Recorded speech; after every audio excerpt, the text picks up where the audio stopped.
This is NTV. Business Redefined in association with KCB Female-Led and Made Enterprise.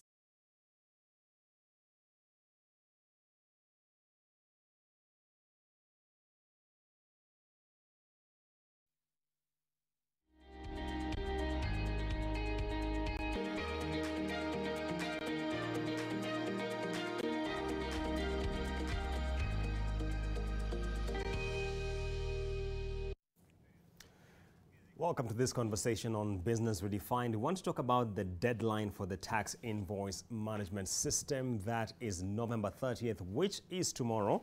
And from the moment we put out the poster for this conversation, the feedback has been overwhelming. And many of you are asking, why isn't KRA on the panel? Well, I hosted a Twitter space with 4 KRA panelists, not one, not two, 4 of them. So you can latch onto that platform and listen to what they had to say. But for tonight, we have Robert Oreru, partner at Ichiban. Welcome on set, sir. Thank you very much, Julian. I'll be picking questions from Kenyans because I have tons of questions. First, the question being asked is, are we likely to see an extension of the deadline for November 30th?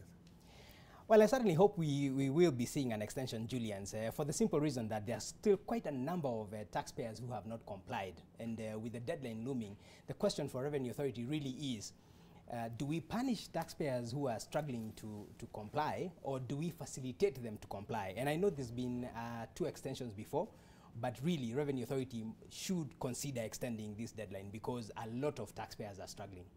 Struggling to comply, I'm just quoting you. Qualify your statement. So when you say struggling to comply, there are various facets here. Number one, we've got about 19 approved suppliers of these gadgets. And if you remember the first extension in July, there are a lot of people who had paid for these gadgets, but the gadgets had not yet been delivered. So that's the first thing, supply constraints. Number two, you've got the gadgets delivered, but they have not yet been fiscalized. They have not yet been linked to the system. Yeah. So you've got the devices, but they have not been linked to the system. 3, you've got some suppliers who've got technical issues. For example, there is a case where a taxpayer has bought a gadget in April, but they have not yet been able to link it with the Revenue Authority. So some of these challenges, it's not the taxpayer's problem, really. And that's the reason why we're saying it would be nice for the commissioner to extend this, because really what we're trying to drive is compliance. Robert, it looks like you're pushing for extensions ad infinitum. Not ad infinitum. Certainly this has to come to an end. And I appreciate that from a Revenue Authority perspective, there is a sensitivity in the sense that, remember, these regulations first came into force 1st July 2021. Correct. And so taxpayers had 12 months. But remember, the list of approved suppliers came in about 9 months later. So even if we wanted to comply, there was a challenge because we didn't know where to get these devices from. So we're just saying it's good for this country for as many people as possible to comply, and the extension will certainly work that magic. Now, the last conversation I had with KRA, they made it unmistakably clear that there shall be no extension, but we wait to see. Tomorrow can be a very long day, especially from the Revenue Authority perspective. Now, Robert, let's get back. Let's walk back and understand. If you read every year the government releases a tax expenditure report. And for the sake of our viewers, tax expenditure is tax revenue foregone for one reason or the other. In this case of VAT, it's typically exemptions and zero rating.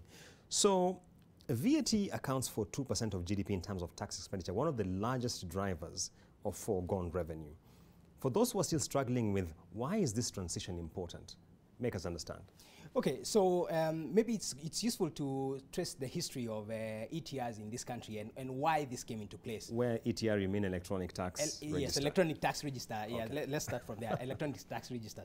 So what happened is that in 2004, after the new administration came in, they realized that there is a huge issue in terms of the performance of VAT. And the simple reason was taxpayers were charging VAT. So for example, contractors, you charge government VAT, but then you don't remit it to Revenue Authority.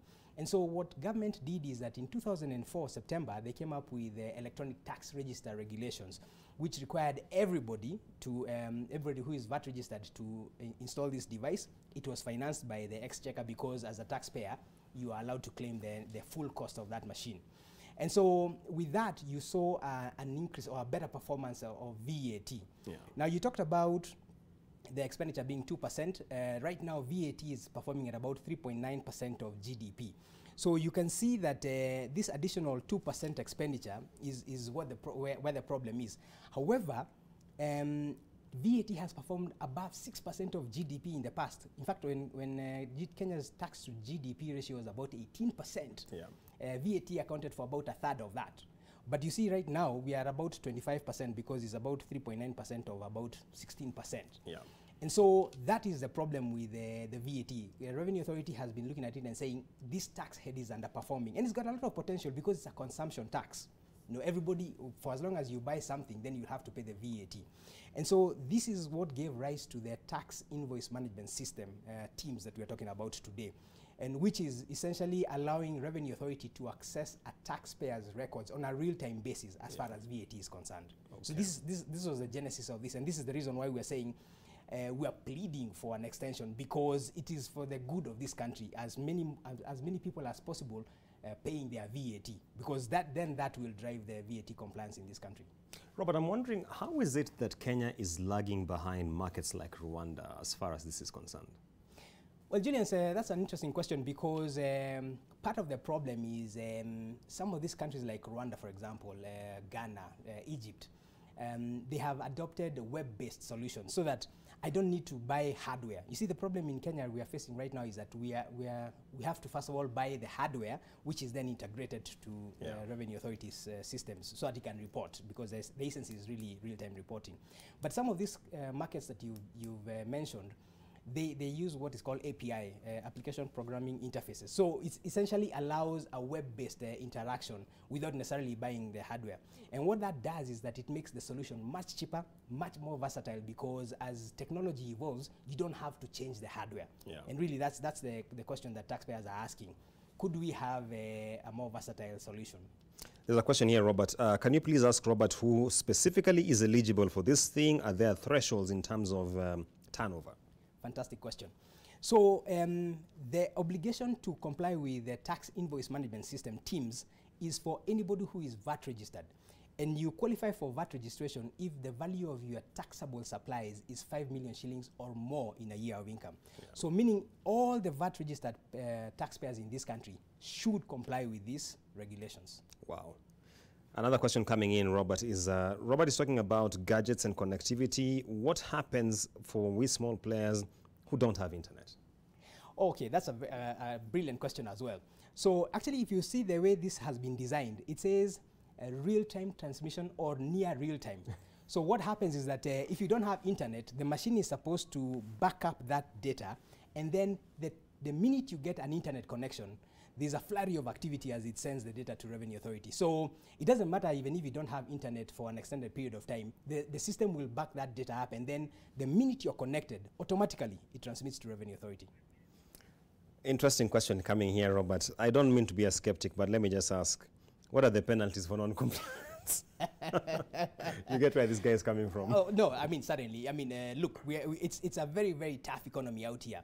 Now, under the regulations, the TIMS regulations, if you do not comply with the requirement to put in a TIMS machine, then your penalty under Section 63 of the VAT Act is 1 million shillings. Now, I'm trying to buy a machine for 100,000 shillings, and I'm not able to buy it for whatever reason, but you want to impose a penalty of 1 million shillings. And we're not saying that the commissioner will impose, because it's not a mandatory imposition of a penalty, but you know, they could possibly make examples of people. So the penalty is very expensive. 1 million shillings, that's very expensive. Okay. Something you alluded to, and many questions actually coming on that note. For those of us who have purchased these machines and we are having struggles with integration, what happens? Well, under the regulations, if you have a problem with the integration, you are required to notify the commissioner. And when you notify the commissioner, then the commissioner does have the leeway to extend for you that integration. And actually, that's a provision of the law that the commissioner used to extend the first 2 times. So if you've got a problem with the machine, notify the commissioner, then they will extend. If the machine malfunctions, again, notify the commissioner within 24 hours. Notify the commissioner within 24 hours so that then the penalties don't kick in. I see. And another question coming in here, is there a place or room for upgrading our current machines? You could, because there are about 4 solutions that are in the market that have been approved. So you've got the one where you've got your old ETR, and then you get an upgrade to that ETR. And I think that's one of the, shall I say, more affordable solutions in the market, because you see that the others could go as much as 100,000, 200,000, depending on the software that you're using, the accounting software that you're using. But there is scope for using the old ETR machines that they are upgraded so that they conform to the requirements under the TIMS regulations. Okay. A lady on Twitter is asking, for those of us who deal in products which have different rates of VAT, what happens? And I'd imagine they're looking at petroleum at 8%, other products at 16%.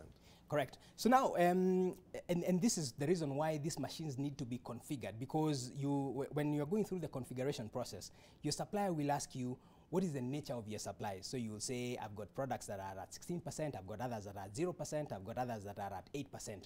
So you're given, Revenue Authority has come up with a list, I think it's about maybe 300 or so items that are listed, and each of those has got a code that you then input into the machine, so that when the machine reads that code, then the machine tells, this is a product at 8%, and they'll implement at 8%.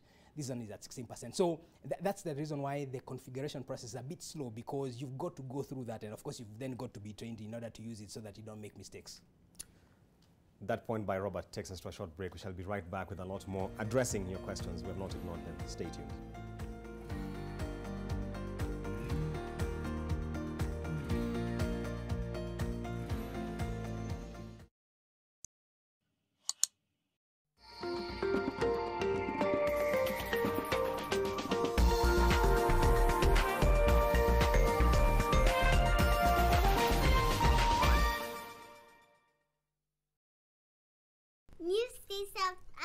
Concentrate is my mom's choice. 1. It is 4 times more concentrated. 2. It's ready to use. No need to dilute. 3. It's packed with 4 times more fragrance. And it smells so good. 4. One bottle gives you 40 washes. New Stay-Self Ultra Concentrate is 4 times more concentrated, for 4 times more washes, and for 4 times more fragrance. Also available in convenient sachets. New Sensodyne Repair and Protect with Deep Repair. It's a huge game changer for me. The science is pretty amazing because it really goes deep inside the tooth and repairs tooth sensitivity. I am a happy patient. I will be able to go back to the things that I enjoy eating the most. The science is there. It's going to improve the quality of my life in a big way. The new Sensodyne Repair and Protect with Deep Repair.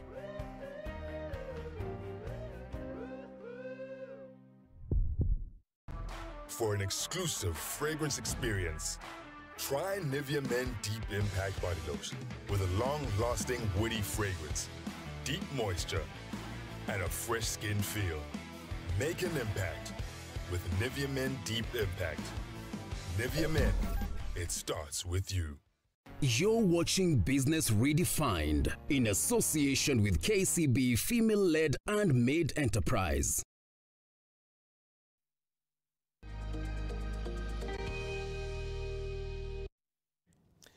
Glad to have you back on Business Redefined. Welcome back to this conversation. We are focusing on the deadline for tomorrow. We are actually just counting hours to the November 30th deadline. Quick question here from @Mutai #_keep. Will the penalty apply to November invoices that are supposed to be filed and paid by 20th December? In my view, no, because the deadline for compliance is 30th of November, meaning that any invoice that you issue post that date must go through a TIMS machine. So it could be that your invoice for tomorrow, for example, has not gone through the TIMS machine, but you've got until tomorrow. The invoice for 1st December has to be TIMS compliant. Wow. How do you help this guy? The gentleman is saying, I'm hearing of this for the first time. Where do I start? Maybe we could start from trying to comply. I know the timeline is short, and maybe that's not maybe a practical solution. However, you know, it's a bit of a difficult situation because KRA first mooted this idea in July 2019. So we've had this conversation for almost 2.5 years. So you can see where the commissioner is having difficulties when they say that we will not be extending, even though we are pleading with them to extend. Yes. So yeah, that's a tough one, Julians. Another question coming in, and this question also came when I was having this Twitter space on this, but Robert, just take it away. I deal in supplies which are in multiple currencies. How is this captured? Okay, that's a fantastic question as well. Because part of the problem that we had with the ETRs is that I give you an invoice, say $100, when the dollar is, say, at 100 bob for ease of computation. So I report it to Revenue Authority at 100 times 100, which is 10,000. However, when you claim it or when you book it in your books, you book it at, say, 103. So you'll book 10,300 as the total value of the supply. Now, when Revenue Authority system is looking at this, it's the same supply, but one person is reporting 10,000, the other one 10,300. And so that was a bit of a challenge. And what the TIMS system has now done is that if you're issuing an invoice in a different currency, then you give the exchange rate. Yeah, and usually it will take the CBK exchange rate, the mean exchange rate. That means that you will report at the same exchange rate as I will claim, so no inconsistencies. That's the beauty about the system. Another interesting question coming in here. Will this in any way help us with the issue of claiming VAT refunds? Actually, it was designed to assist with that, so that you don't have these inconsistencies, the example we've just given right there. And then two, Revenue Authority, you know, in 2020, they changed the Finance Act 2020 changed the law that said that if Julian's makes a supply to me, I will not be able to claim the input VAT if Julian's has not declared it. Yeah. And so this TIMS is trying to give force to that provision so that you're forced to declare it because it's automatically transmitting the data to Revenue Authority. Then when I claim, Revenue Authority is automatically able to tell, Julian's has already declared this output VAT, so no problem with that. So I think it should help in terms of resolving the backlogs, resolving the issue of missing trader that we had, you know, people using invoices, falsified invoices. So I think that will definitely help a lot in addition to increasing the VAT contribution to the total revenue mobilized. Question being asked here, I'm aware we have different classes of the machines. Will this still be applicable once we make this transition? Staggered across, we have machines applicable to supermarkets and that tier of businesses, smaller businesses. Yeah, so your business will generally define the kind of machine that you require. And this is the reason why these approved suppliers will ask you, so what's the volume of your trade? How many points of sale do you have? Because you can imagine like a supermarket which has got, say, 10 branches with 10 points of sale. You require to integrate those 100 points of sale to be able to report at the same time. So depending on your business needs, one of the 4 designs that have been approved by Revenue Authority should be able to assist or should be applicable to your business. So it's really a question of the supplier guiding you and advising you on that. Robert, there's someone asking here, where do I get these suppliers? Well, KRA actually has a list on their website, but Robert just responded. No, that's correct. So if you actually you just Google TIMS approved suppliers on KRA's website, you will see the list of 19 approved suppliers together with the models that have been approved and their contact details. So it makes it quite easy to reach out to one of them and get your solution. I see. Yeah. And another one, Robert has spoken about machines costing as much as 100,000 shillings. How do we recoup this investment? Well, if you can respond. Well, and really that's a challenge because, like we said, when the electronic tax registers came in 2004, KRA actually allowed taxpayers to claim the entire cost of that ETR machine. So it then became very easy, and a lot of people complied. Today, you're only allowed to claim the VAT because presumably your supplier will charge you the VAT. These are VATable supplies. So the rest of the cost goes into your balance sheet, and then you claim it over a period of time, which makes it expensive. And that's the reason why we are saying some of these countries like Uganda, Rwanda, using the web-based applications makes it easier and cheaper for people. Listen to this question. I file nil VAT returns monthly. Am I again supposed to comply? We don't intend to sell VATable goods or services in the near future. Well, that's an interesting question. And the way, if you look at the regulations, it is about being VAT registered. Yeah? And in fact, whether or not you sell. Whether or not you sell. And in fact, the regulations then say, if you intend to stop business, you're supposed to give the commissioner 30 days notice that I intend to stop making supplies so that they can decommission that machine. So the thinking there is, then if you're not trading, why don't you deregister from VAT? I see. Someone is asking a more futuristic question here. Once we have compliance post November 30th, what is the expectation in terms of the amount by which VAT revenue can be enhanced? Well, that's a futuristic question indeed. But I think the projections are that at least Revenue Authority is hoping to get to around 5–6% of GDP.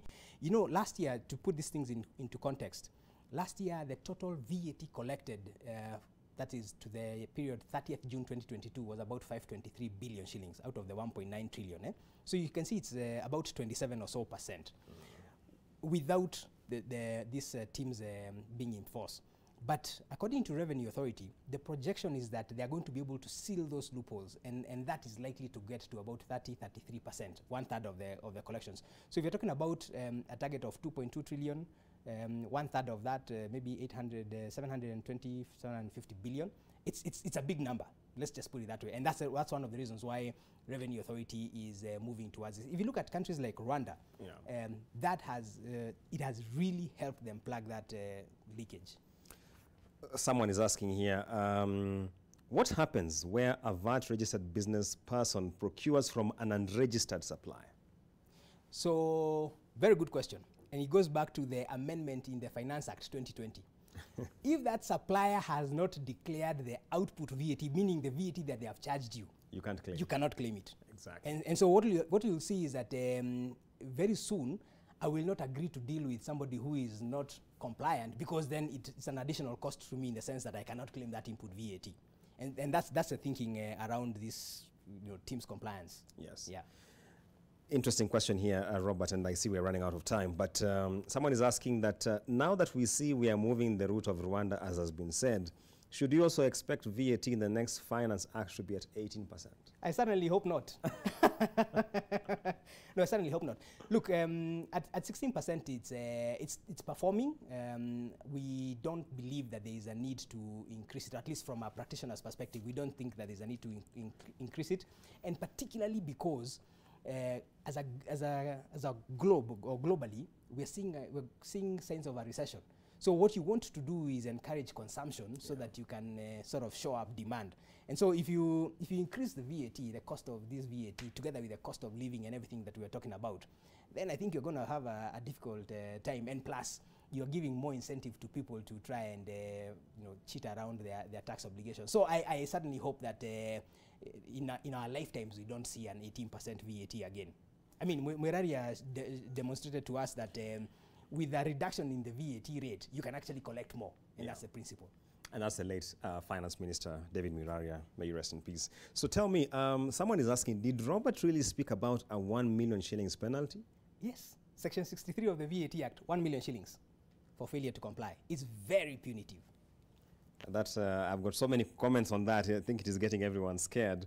But Robert, really, as we wrap up, so someone is asking here, beyond November 30th, for those of us who are still struggling yet we have intentions to comply, will there be any reprieve? Well, I really hope that administratively the Commissioner exercises her power to extend this and maybe on a case-by-case basis, so that if I am having a challenge implementing this, then I write to the Commissioner and say, look, please allow me, extend for me this period. And the law allows her to extend it for up to 6 months. So I hope that it's going to be on a case-by-case basis, so that, again, it's also not left open-ended forever.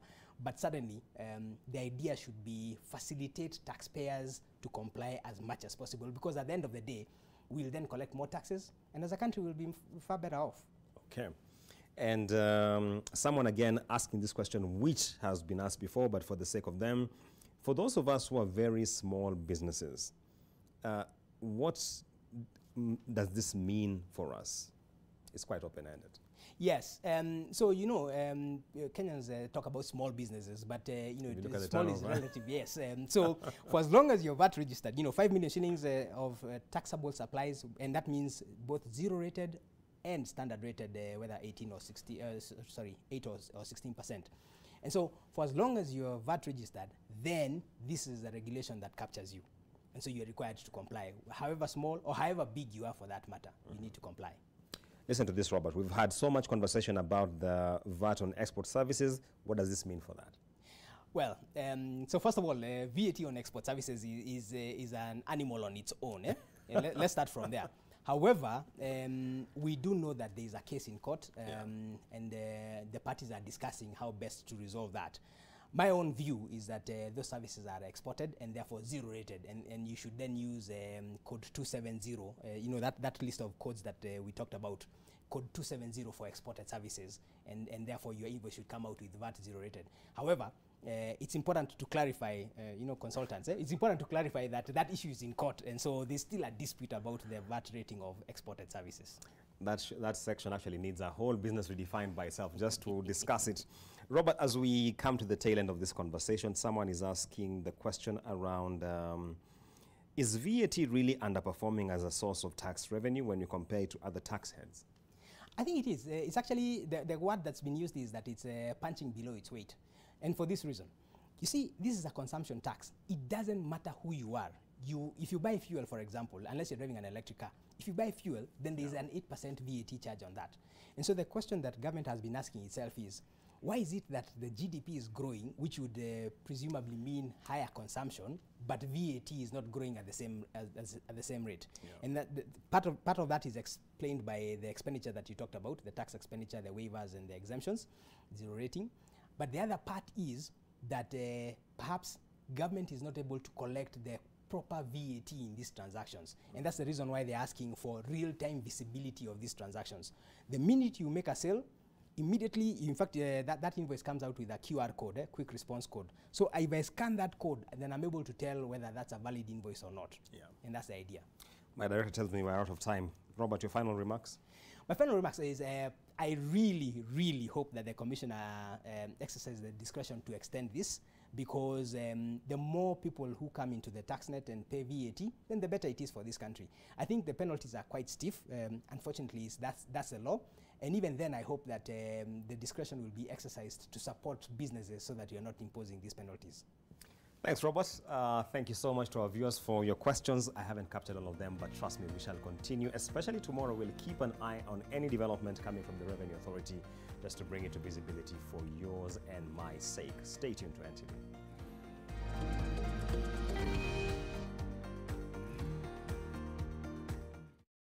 Business Redefined, in association with KCB Female-Led and Made Enterprise. Big or small, local or global, we see you, your dream, your reason for being. This is at the core of what we do. Raise women and build them for better. As a woman in business, let KCB fire up your female-led and made enterprise, KCB Flames.